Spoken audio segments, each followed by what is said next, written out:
Welcome back to Our Town, Our Time. I'm joined now by Jim Ryan, who is the chairman of the Vietnam Veterans Remembrance Day Parade. Right. Did I get that correct? You did, absolutely. And tell us a little bit about the parade. It's going to happen on March 29th, and it's the second annual, right? Second annual parade. It's in remembrance of Vietnam veterans. We didn't get a welcome home after the war. Right. So a year and a half ago or so, Barack Obama made a National Day of Remembrance, and it's March the 30th, which is the day the Vietnam War was officially ended.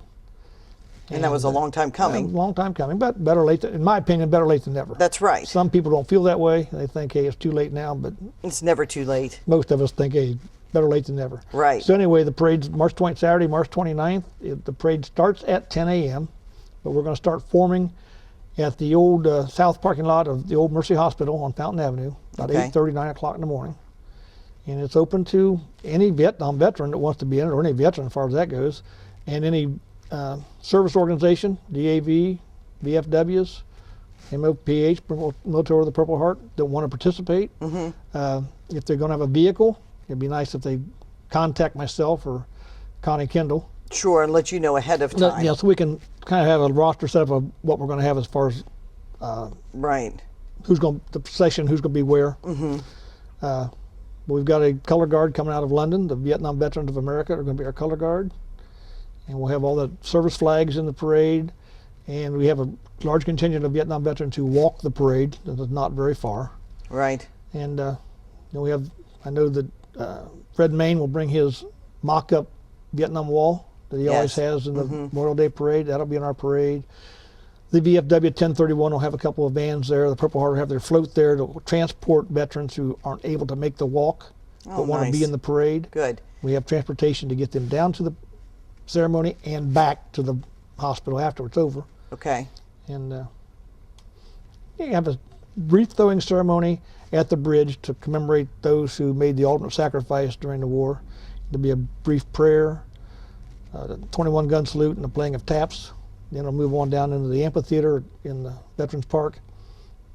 Well, there'll be another opening prayer and a pledge of allegiance, and the OPAI, which is Ohio Performing Arts Institute Children's Choir, will sing the national anthem for us.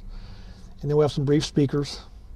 And we have a VFW 1031 does a hat ceremony, which is kind of touching. They bring all the 5 service hats up there, set them on tables, and they turn them around as they talk about each service branch and the people who lost their lives during the wars.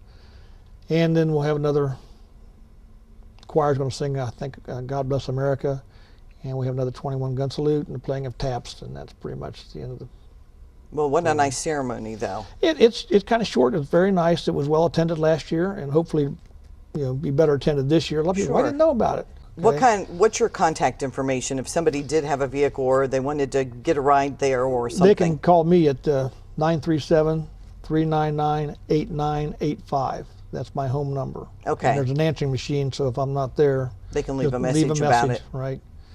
And you have a Grand Marshal for the parade this year. Grand Marshal this year is going to be Connie Kaiser Kendall. And Connie is a counselor at the VA clinic out on Burnett Road in the mental health area. The parade was her idea last year. Okay. She's the woman who got this thing rolling last year. Yep. So to honor her, we made her the Grand Marshal this year.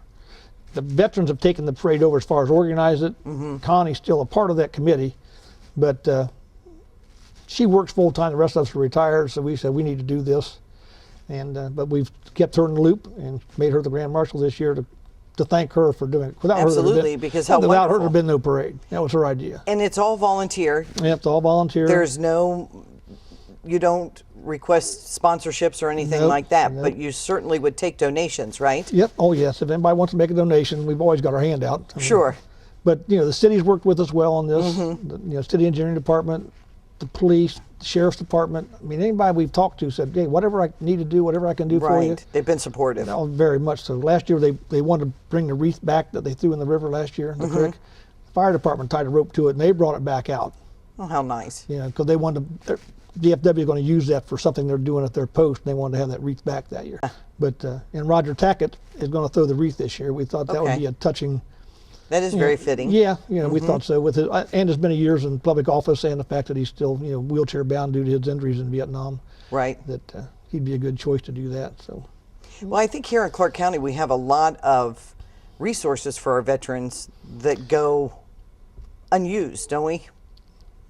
Yeah, because a lot of people don't realize what's available. I didn't find out about some things till I'd been out 20 years, 30, 25 Really? years. Yeah, I mean, if you don't need it, you don't ask about it, That's you don't right. realize what's out there.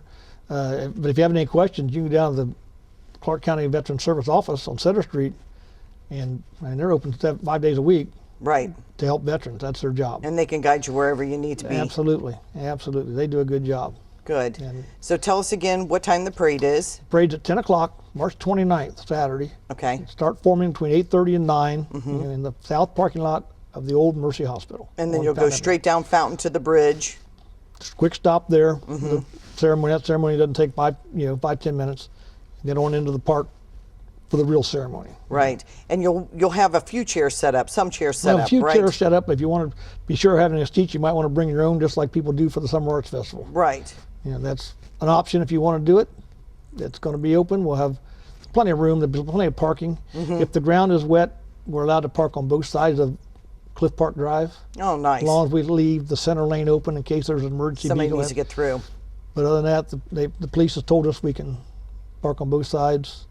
So that's And you want everybody to bring a little bit of money because you'll be selling T-shirts. well, yeah, we do have T-shirts for sale. The Remembrance Day T-shirts.